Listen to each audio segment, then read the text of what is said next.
वफाकी वज़ीर असद उमर ने तमाम सूबों के वज़रा आला को कोरोना SOPs पर सख्ती से अमल दरामद करवाने के लिए ख़त लिख दिया।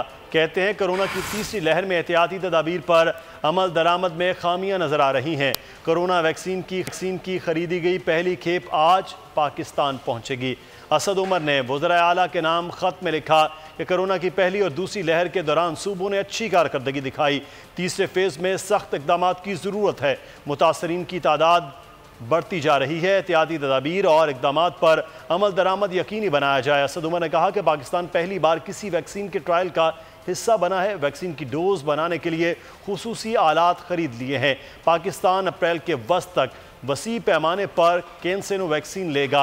आने वाली वैक्सीन से 30 लाख डोज पाकिस्तान में बनेंगी। वैक्सीन डोज की तैयारी के लिए अफरादी कुव्वत को तरबियत दी जाएगी। तब्दीली काबीना में तब्दीलियों का सिलसिला चल पड़ा है। महंगाई का सुनामी हफीज शेख की वजारत बहा कर ले गया। हम्माद अजहर को वजारत खजाना की इजाफी जिम्मेदारी मिल गई। ताबिश गौहर को मुआवन खुसूसी पेट्रोलियम लगा दिया गया। शिबली फराज और फवाद चौधरी समेत कई अहम वज़रा के महकमों में भी रद्दोबदल किया जाएगा।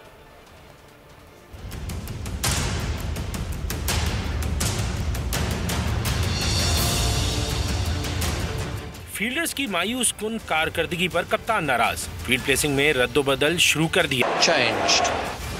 महंगाई का सुनामी हफीज शेख की वजारत बहा कर ले गया। खजाने की कुंजी हम्माद अजहर को सौंप दी गई। नदीम बाबर की जगह ताबिश गौहर को मुआवने खुसूसी पेट्रोलियम लगा दिया गया। काबीना डिवीजन ने नोटिफिकेशन जारी कर दिया। ज़राए के मुताबिक तब्दीली काबीना में तब्दीली का सिलसिला अभी रुकने वाला नहीं। कई वज़रा की छुट्टी हो गई, कुछ को इधर उधर किया जाएगा। शिबली फराज पेट्रोलियम, फवाद चौधरी को इत्तलात का कलमदान मिलने का इम्कान। वजारत इत्तलात और नशियात को 2 हिस्सों में तकसीम किया जाएगा।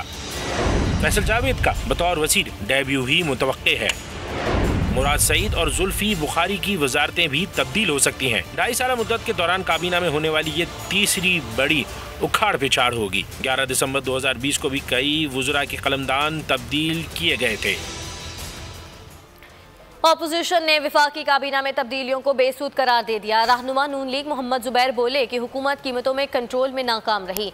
ऑपोजिशन निशानदही कर रही थी। अब वजीर इत्तलात ने भी एतराफ़ कर लिया है। शहरी रहमान ने कहा वजीर खजाना तब्दील करने से मईशत ठीक नहीं होती। मामला विजन और पॉलिसी का है जो इस हुकूमत के पास नहीं। बात यह है कि मुख्तलिफ वजूहात, लेकिन जो सबसे अहम वजह है वो है कि जो महंगाई जो मुल्क में हुई है, प्राइम मिनिस्टर साहब उस पर इतने मुतमईन नहीं थे। हुकूमत ने वजीर खजाना बदल दिया मगर ऑपोजिशन का रवैया न बदला। PP और नून लीग ने हुकूमत को आड़े हाथों ले लिया। मुस्लिम लीग नून के रहनुमा मोहम्मद जुबैर ने ट्वीट किया, हुकूमत कीमतों में कंट्रोल में नाकाम रही। ऑपोजिशन 3 साल इस जानिब निशानदही करती रही मगर हुकूमत मानने को तैयार नहीं। अब शिबली फराज ने तस्लीम कर ही लिया कि हुकूमत कीमतों को कंट्रोल करने में नाकाम है।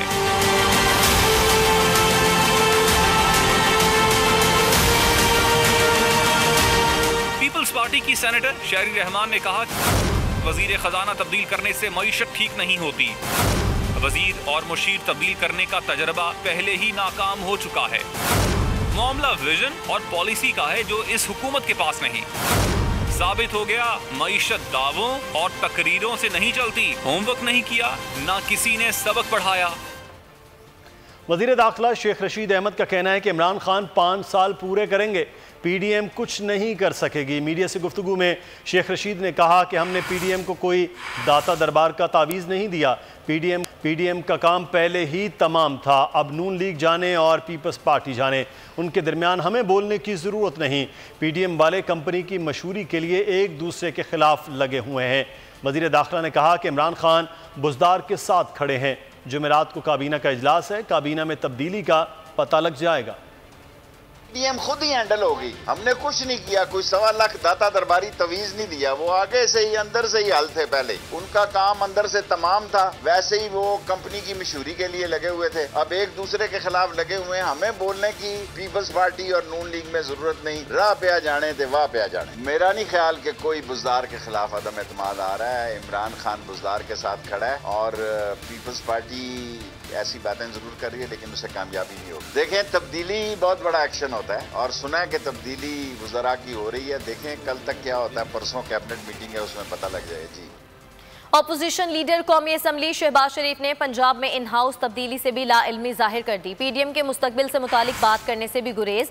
कहते हैं अखबारात से ही सियासी उमूर का पता चलता है, रिहा होने पर ही सियासी उमूर देखेंगे। उनका कहना था कि जिनसे बीआरटी नहीं चली वो ऑरेंज लाइन को सफ़ेद हाथी कह रहे हैं। एक पाई की भी करप्शन की है तो कसूरवार हूँ।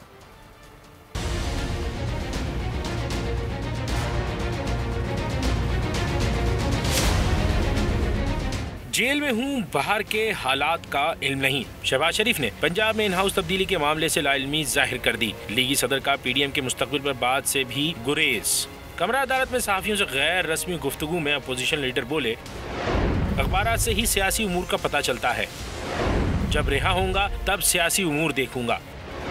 उन्होंने कहा, दरख्वास्त जमानत ने तमाम इल्जामात का जवाब दे दिया है। अगर खानदान या बच्चों को फायदा देना होता तो कौम का पैसा ना बचाता। बेटों की शुगर मिलों को 1 रुपए का फायदा नहीं दिया। मैं तो नैब के इल्जामात पर अदालतों में पेश होकर बता रहा हूँ, करप्शन नहीं की।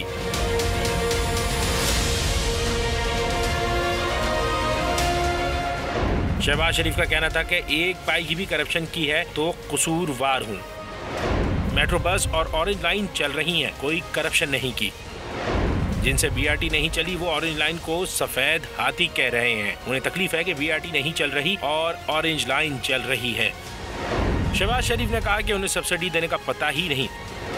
पूरी दुनिया में हुकूमतें ट्रांसपोर्ट के लिए सब्सिडी देती हैं। नैब ने अपनी सियासत करनी है। नैब का मकसद सियासतदानों के हद तक और सियासत को कंट्रोल करना है। मकसद सिर्फ एक है, सियासी निज़ाम से आवाम का एतमाद उठाया जाए। शाहिद खाकान अब्बासी की मीडिया से गुफ्तगू कहा 3 साल बाद पता चला कि वज़ीर ख़जाना भी नाकाम हो गया। दुनिया ने कोरोना पर काबू पा लिया, पाकिस्तान में डबल हो गया। NCOC नाकाम हो गया है। दुनिया में मास्क पहनना पहली तरजीह है, NCOC की ये तरजीह 13वें नंबर पर है। ने अपनी सियासत करनी है, उसने हुकूमतों को तो तोड़ना है, उसने हुकूमतों को दबाना है, अपोजिशन को दबाना है। इसी मकसद के लिए बनी थी। मकसद यही है कि सियासतदानों की हद तक की जाए, सियासी निज़ाम को दबाव में लाया जाए, सियासी निज़ाम से अवाम का एतमाद उठाया जाए। आज दुनिया के हर मुल्क ने उस पर काबू पाया है सिवाय एक मुल्क, उसका नाम पाकिस्तान। हमारी एक बनाई गई एक इदारा बनाया गया, national command and operation centre, जिस तरह कोई कश्मीर फतह करने जा रहे। 16 निकाती इन्होंने फैसले किए। तो 16 निकात के 13वां नुक्ता जो है वो कहता है कि मास्क पहना करें। पूरी दुनिया में कोई पॉलिसी जो बनी है उसका पहला सबसे अहम नुक्ता है कि हुकूमत ये इंश्योर करती है कि जो शख्स बाहर जाता है वो मास्क पहन के जाए। यहाँ पर 13वां नुक्ता है। हमने फैसला किया कि बाप को पार्टी को भी पीडीएम में शामिल कर। रहनुमा नून लीग अता तारड़ का कहना है कि माहौल बनाया जा रहा है कि पाकिस्तान एक मजबूर मुल्क है। नैब को बिजली मंसूबों में चोरी नजर नहीं आती। मीडिया से गुफ्तगू में अता तारड़ ने कहा कि इमरान खान की नाक के नीचे स्कैंडल हो रहे हैं। अब नैब को एक तरफ बिजली के मंसूबों में चोरी नजर नहीं आती और मैं आज मुतालबा करना चाहता हूँ कि नदीम बाबर को, जिसको पिछले 2.5 साल से मैं ये डिमांड कर रहा था कि इसके बिजली के कारखाने हैं, ये करप्शन में मुलव्वस है, इसकी तहकीकात की जाए। उसको खामोशी के साथ काबीना से बरतरफ किया गया, उसको इस्तीफे के लिए दबाव डाला गया। तो ये रिवायत अब ख़त्म होनी चाहिए।